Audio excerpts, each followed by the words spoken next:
हाँ जी क्लास। तो इसमें देखिए नाउन क्लास में इसको नॉमिनियल क्लास भी कहते हैं, यानी नॉमिनेट करता है ये सब्जेक्ट ऑफ ए वर्ब, एक वर्ब का सब्जेक्ट। यानी जो वर्ब है वो कर्ता के लिए किस प्रकार से कनेक्टिव डेट से स्टार्ट होने वाले that the sun is hot is known to all.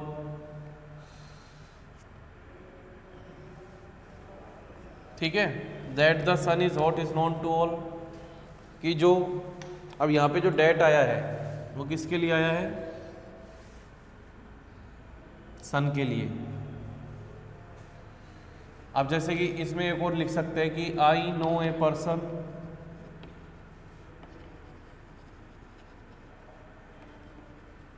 That is my brother.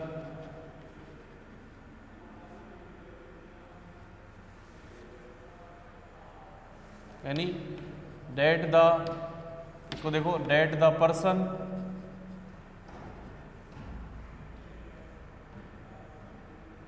that the person is my brother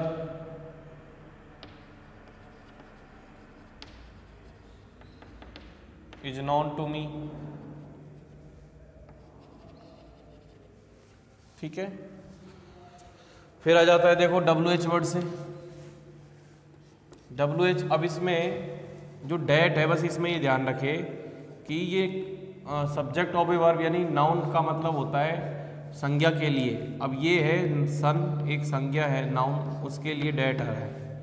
date the sun is hot यानी संज्ञा के बारे में बताएगा, संज्ञा के लिए कनेक्टिव यूज होगा संज्ञा के साथ जो भी क्लास यूज हम कर रहे हैं। उसी तरह WH वर्ड भी नाउन क्लास के लिए, ये सारे WH वर्ड हैं।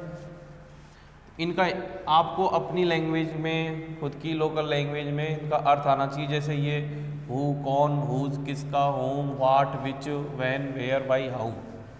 तो वाट ही डज जो भी वह करता है, जो भी वह करता है daily is known to her mother, उसको उसके बारे में माता जी को पता है। The gun which is, which किसके लिए आया, गन के लिए। वेयर वी गो, हम जहाँ जाते हैं, जहाँ हम जाते हैं, can be detected. When he attends the party, when he, why she. तो इस प्रकार से ये जो WH वर्ड है इनके बारे में इन कनेक्टिव का यूज किया जाता है। और जो नेक्स्ट बनता है, फिर देखिए वेदर से स्टार्ट होने वाले, यह ध्यान रखना, वेदर से स्टार्ट होने मतलब नाउन क्लास, नाउन का मतलब सब्जेक्ट के रूप में। Whether they, whether we, whether Mahesh, ये नाउन या प्रोनाउन तो है बट सब्जेक्ट है। ये क्या है, सब्जेक्ट है। तो यानी वेदर कनेक्टिव सब्जेक्ट के साथ आ रहा है। की हिंदी अर्थ है इसका कि वे हमारी मदद करेंगे, ये पता नहीं है। कि हम पढ़ेंगे, बता नहीं सकते। कि महेश एक लेटर, महेश एक लेटर प्रदान करेगा उसको, मैं नहीं जानता।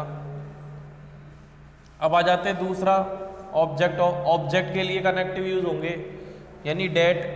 पहले वाला देखो डेट, तो जैसे यू टोल्ड मी, अब देखो ये तो सब्जेक्ट है और ये ऑब्जेक्ट है।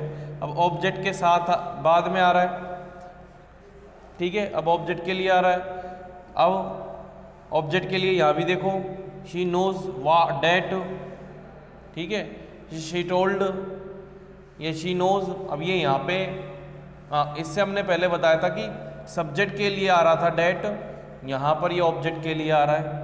ये डायरेक्ट इनडायरेक्ट जो नरेशन हमने पढ़ते हैं 10th में, उसके अकॉर्डिंग ये है, you told me that he is your brother, she knows that it is her theory. फिर WH वर्ड ये सब्जेक्ट है, यहाँ पर इनके लिए WH वर्ड नहीं आया है, ये आया है ऑब्जेक्ट के लिए। ठीक है, she found what he is doing,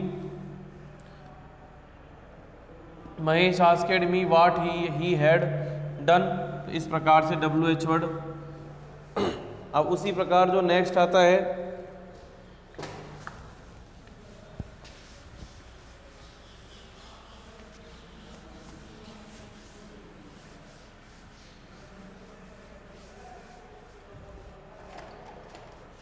weather के लिए कि अब इसको ऑब्जेक्ट के लिए यूज कर लो कि Shalu will agree,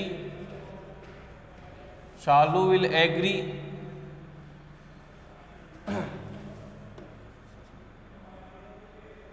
I can't tell you. ठीक है, इसको वेदर से अब ऑब्जेक्ट के लिए कर देंगे कि I can't tell you whether she will agree कि क्या वो होगी या नहीं, और नॉट ये भी लिख सकते हैं कि अब ये ऑब्जेक्ट के लिए आ रहा है। ठीक है,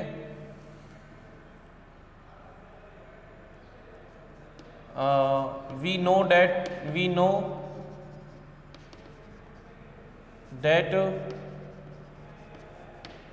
know whether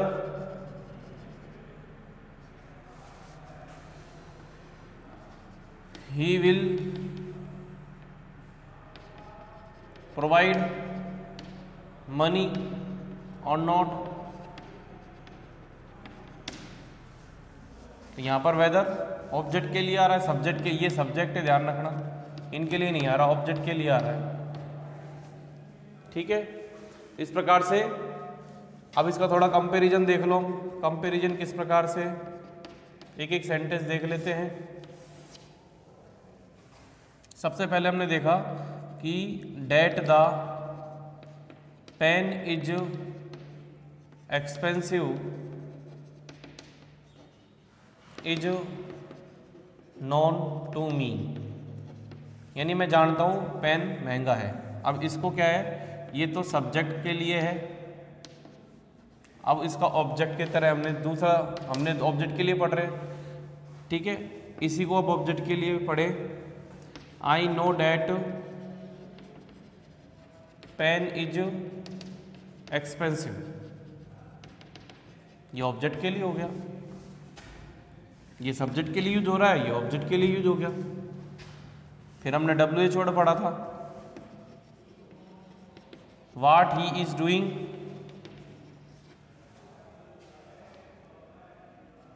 I can tell you, ये सब्जेक्ट के लिए आ रहा है यहाँ पे।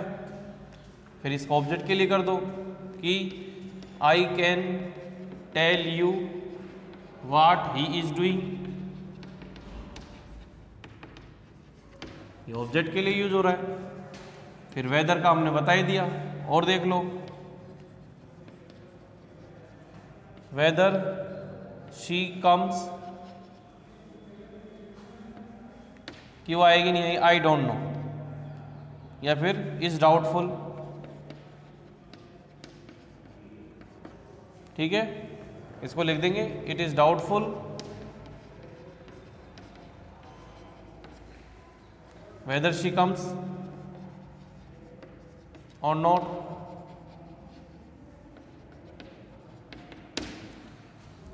तो इस प्रकार से कंपैरिजन करके आप जल्दी समझ सकते हैं। यहाँ पर ये सब्जेक्ट के लिए आएगा कनेक्टिव, यहाँ पर ये ऑब्जेक्ट के लिए कनेक्टिव आएगा।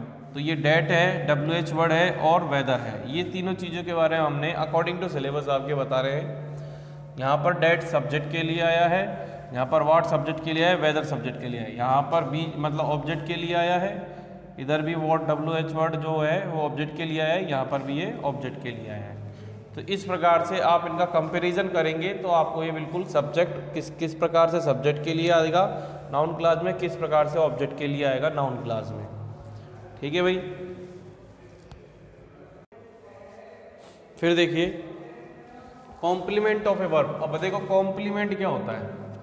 कॉम्प्लीमेंट होता है कि नाउन के बारे में या फिर नाउन के मीनिंग में ऐड करना विद क्वालिटी। नाउन का जो अर्थ है उसके और उसको ऐड कर कर क्वालिटी के बारे में बताना, उसको डिस्क्राइब करना ही कॉम्प्लीमेंट होता है।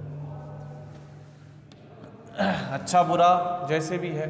The point is that it is, अब देखिए सब्जेक्ट कॉम्प्लीमेंट और ऑब्जेक्ट कॉम्प्लीमेंट। तो सब्जेक्ट के लिए अगर बोला गया तो सब्जेक्ट कॉम्प्लीमेंट, और ऑब्जेक्ट के लिए बोला गया तो ऑब्जेक्ट कॉम्प्लीमेंट, जो कि वही डेट, WH वर्ड और वेदर से, वही डेट, WH वर्ड और वेदर से थोड़ा बहुत अंतर है, केवल आपको उपयोग आप पे डिपेंड करता है कि आप कैसे उपयोग करते हैं। यहाँ पर ये सब्जेक्ट है, यहाँ पर ये सब्जेक्ट है, यहाँ पर ये सब्जेक्ट है, यहाँ पर ये ऑब्जेक्ट है, क्योंकि अब ऑब्जेक्ट ढूंढेंगे ऑब्जेक्ट कॉम्प्लीमेंट में। यहाँ पर ये ऑब्जेक्ट है, यहाँ पर ये ऑब्जेक्ट है। तो जो कनेक्टिव है, पहला कनेक्टिव है डेट, तो डेट कनेक्टिव यहाँ पर सब्जेक्ट के लिए आ रहा है। कैसे? द पॉइंट इज डेट, यानी बिंदु है, बिंदु यह है कि इट इज हार्ड क्वेश्चन, ये क्वेश्चन कठिन है। तो पॉइंट क्या हुआ? ये हार्ड है, तो ये सब्जेक्ट कॉम्प्लीमेंट हुआ।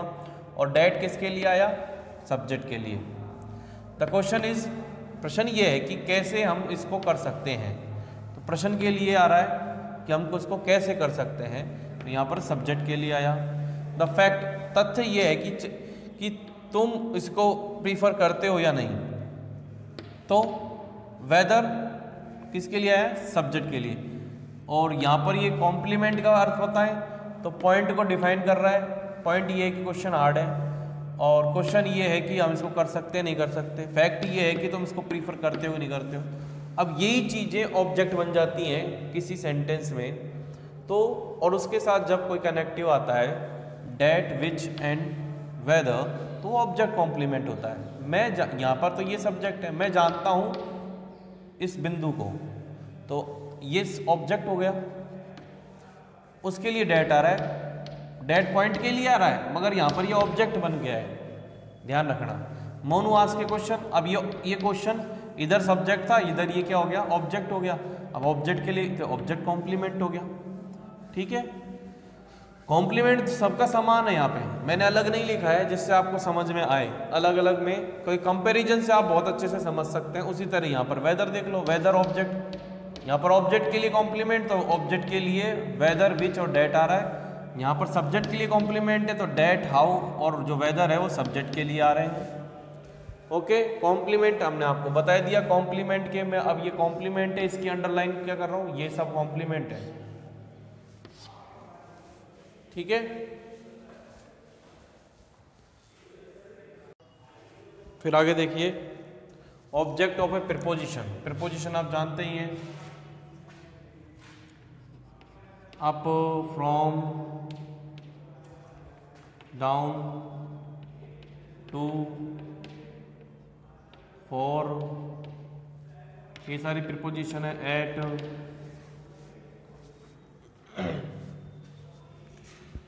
देखिए, you are going to, you are going to, तुम जा रहे हो जहां वे गए हैं। यानी दूसरा जो क्लॉज है वो प्रीपोजिशन के बाद स्टार्ट हो रहा है। तो ऑब्जेक्ट जो है, मतलब इसका मतलब, इसको ब्रैकेट में समझ लो, you are going to a place, तुम एक स्थान, you are going to Alwar मान लो। यहाँ पे you are going to Alwar, आप अलवर जा रहे हो। अब देखिए, you are going to where they have gone. अब वेयर दे हैव गॉन का मतलब ये वो अलवर गए हैं। ठीक है, तो you are going to Alwar, ये कौन सा वाक्य है? सिंपल है। अब इसको अलवर के स्थान पर आपने कैसे लिखा? प्रपोजिशन के बाद कनेक्टिव यूज करते हुए WH word, they have gone. तो ऑब्जेक्ट ये है, ये ऑब्जेक्ट है। आपने ऑब्जेक्ट को डिफाइन करते हुए उसके बाद प्रपोजिशन के बाद WH वर्ड यूज करते हुए इसको डिफाइन किया कि यो तुम जा रहे हो जहाँ वे गए हैं। तो यो तुम कहाँ जा रहे हो? तुम अलवर जा रहे हो, यानी ये कहाँ गए? अलवर गए। ये ऑब्जेक्ट है, और ये पूरा जो क्लॉज है वो ऑब्जेक्ट को डिफाइन कर रहा है। ठीक है, फिर they laugh at what you mistook, वे दे लाफ्ड, वे हंसे, किस पर हंसे, कि जो तुमने गलती की।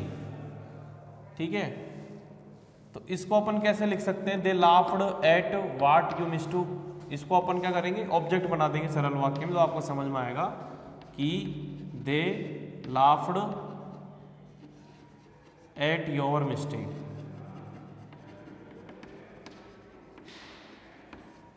तो एट योर मिस्टेक जो है ना, प्रीपोजिशन के बाद योर मिस्टेक को अपन ने क्या लिख दिया कि you laughed eight, they laugh, वो इस पर हंसे, किस पर, कि तुमने जो गलती की। ठीक है ना, इस प्रकार से इसको ऑब्जेक्ट ऑफ ए प्रीपोजिशन कहेंगे। प्रीपोजिशन ये है, ठीक है। उसके बाद कनेक्टिव यूज करा और उसके बाद कोई दूसरा क्लॉज लिखा। सरल वाक्य से बहुत अच्छे से समझ सकते हैं। यानी अगर आपसे कहे कि इन वाक्यों को कॉम्प्लेक्स में बदलो या कंपाउंड बदलो, तो आप इसको इस प्रकार से चेंज कर सकते हैं। दूसरा देखो, it depends on, it depends on preposition है, what you have selected for him. ठीक है, ये निर्भर करता है, किस पर निर्भर करता है, कि अब ये किस पर निर्भर करता है, ये पूरा एक ऑब्जेक्ट ही मान लो जिसको हम क्लॉज के रूप में लिख रहे हैं। ठीक है, you have selected for him. अब देखो, यू हैव सेलेक्टेड को अपन यहां पर लिख सकते हैं, it depends on your select, on your choice. अपन इसको इस प्रकार से लिख सकते हैं, it depends on your choice for him. तो चॉइस, योर चॉइस को अपन ने एक क्लॉज के रूप में, एक सेंटेंस के रूप में लिख दिया कि व्हाट यू हैव सिलेक्टेड। ठीक है, तो ये ऑब्जेक्ट ऑफ प्रीपोजिशन हो गया, क्योंकि ऑब्जेक्ट के बाद अपन को जोड़ना है। फिर opposition of a noun and pronoun. Opposition का मतलब ये है कि नाउन या प्रोनाउन के लिए उसको, उसके बारे में बताने के लिए कनेक्टिव के बाद दूसरा सेंटेंस हम लिखेंगे, यानी उसके अधिकतम रूप को समझाने के लिए। जैसे समझ लीजिए किस प्रकार से, कि ही टोल्ड मी ए थिंग। अब यहां पर ये क्या है, नाउन है, यहां पर ये नाउन है। अब ऑब्जेक्ट के रूप में ही नाउन है भले ही। ठीक है, अब फैक्ट क्या है, ये फैक्ट है। थिंग क्या है, ये थिंग है। ध्यान रखना, यहां पर प्रोनाउन यूज हो रहा है, इसलिए नाउन और प्रोनाउन के अपोजिशन में यूज किया जाता है। He told me a thing that he is poor, you know the fact that they are in position. ठीक है भाई।